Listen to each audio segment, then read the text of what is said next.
Well, Conquest has been 10 years in the writing.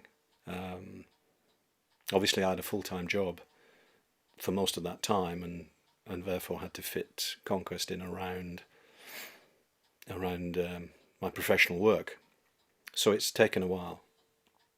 Um, and I didn't think I had any particular gifts for writing, certainly not when I was younger or at school. And I came to it sort of slowly. Um, First of all, I realised how important words were in telling stories in the television work that I do, and particularly in the documentaries that I made, where words became so powerful, even in a visual medium, to convey the emotion and the context of the story. And then I started to write non-fiction books that were associated with the documentaries that I'd made. And I enjoyed that experience. It seemed to be a more intimate experience with the audience. It was a one-to-one experience. Television is obviously a teamwork enterprise, and writing books is you're very much on your own. And I enjoyed that, and it allowed me to tell stories in a slightly different way. So I began to wonder whether or not I could transfer the skills in writing for documentaries for television and then for non-fiction into fiction. And that, about 10 years ago, coincided with me watching Braveheart for the umpteenth time and realising that, of course, the Celts are always heroes and the English are always dorks or monsters. And I thought, well, isn't it time the English had a hero? The 11th century is fascinating because, other than the Battle of Hastings, which is a date everybody remembers, it's pretty much ignored. Obviously, in schools these days, the pattern seems to be maybe Greeks and Egyptians, but certainly Romans, Tudors, Victorians, Second World War, and Winston Churchill. And there are great tracts of British history that are kind of forgotten about. And indeed, even though Hastings is well known, there's very little actually known about the circumstances surrounding, or indeed the details of the battle itself, except for the Bayeux tapestry, and everybody kind of thinks that Harold got an arrow through the eye, and that was the end of that. To a large extent, the Victorians are to blame, because the Victorians decided, in their sort of romantic notions about the Anglo-Saxons and English folk history, that the Normans were the villains and the Saxons were the goodies. And of course that meant that the goodies lost, and that's not good for a story. And I think that explains to a large extent why, for example, Hastings has never been featured in a major film, because the good guys lose, and that's not a good ending. So the 11th century fascinated me, and it was also an absolutely critical time in our history. And I think those years, the death of Edward, the 9-month tenure of Harold, and the arrival of the Normans is the pivotal point in contemporary British and English history. And that's why I picked it. Hereward the Wake is an irresistible character. He is a genuine hero, not unlike William Wallace, a minor thane, a minor chieftain, small village, who was wronged and fights his way back and eventually leads a nation, in this instance not to a great victory, but significantly put a brick in the wall of freedom, and that's his heritage. And in some ways, for a fiction writer, the fact that so little is actually known about him offers great possibilities, because you can, in a fictionalized way, go into all sorts of areas that, without fear of contradiction, because the history tells us so little about him. In fact, the known history was written by the monks 40 years after his death, by which time a lot of it would have been anecdotal and apocryphal and fantasized and so on. But we do know he existed, and we do know the basis of his story.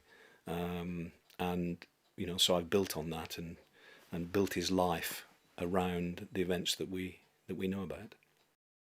In real historical terms, Hereward was a minor player, because the giants of the time, and they were giants in both a literal respect and in terms of their achievements.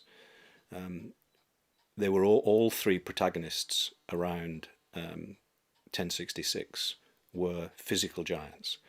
Harald Hardrada, the King of Norway, who invaded first, was reputed to be 6.5 feet tall, which was a genuine. I mean, he's a big man now, but in the 11th century, that he would have been a man of massive proportions, a great warrior, probably the last of the great Viking warlords. Harold himself was a formidable man, a great soldier, great leader. In some ways, probably the unluckiest king of England, and nearly pulled off the impossible to fight off two massive marauding armies who both invaded England more or less at the same time. And William the Conqueror himself, the ultimate victor, and the King of England, the beginning of the Norman dynasty, was also a large, red-headed, tough, powerful man, thought to be 5'10" tall, an estimate that's been derived from measuring his thigh bone, the only piece of him that survived after his tomb was ransacked twice. So those three central protagonists are great figures, and then around them, and this is something that could have gelled with me as I did my research. You've got Griffith ap Llewellyn in Wales, the only tribal leader to unite the Welsh effectively to become the King of Wales. Macbeth's alive in Scotland. Hildebrand, who became Gregory VII, one of the great figures of the church in the Middle Ages, and El Cid himself in Spain. All these men are alive at this time. And also Northern Europe is in a sort of great melting pot of peoples and traditions, and it's on the point of a moment of change that will seal the future of Europe and indeed Western civilization for 1,000 years. I spent a huge amount of time making sure that I knew all the central characters, I knew what they were like, I knew what they did. I made sure the chronology was correct, and although it is a piece of fiction and obviously didn't happen, the important thing for me is that it might have done, that everything fits, all the people, places and events all fit, and it is an explanation of the mysteries of Hereward's life, where he went after he was banished as an 18-year-old by his father. And it's not known what happened to him. We know that as an 18-year-old he was so difficult to handle that he was banished by his own father. He then disappeared and didn't come back until, that was in 1054, didn't come back until 1069. So I was able to fill in that gap. Then I needed to get him back into the events of 1069, 1071, the last English revolt, and finally at the Siege of Ely. We know he led the Siege of Ely. So it was critical that I found a way to get him there that fitted with the back end of his life fitted with the front end of his life and completed the circle, the journey of his life. And that took some doing, because first of all it's a complex series of events, but also it needed to make sense. Having been banished by his own people,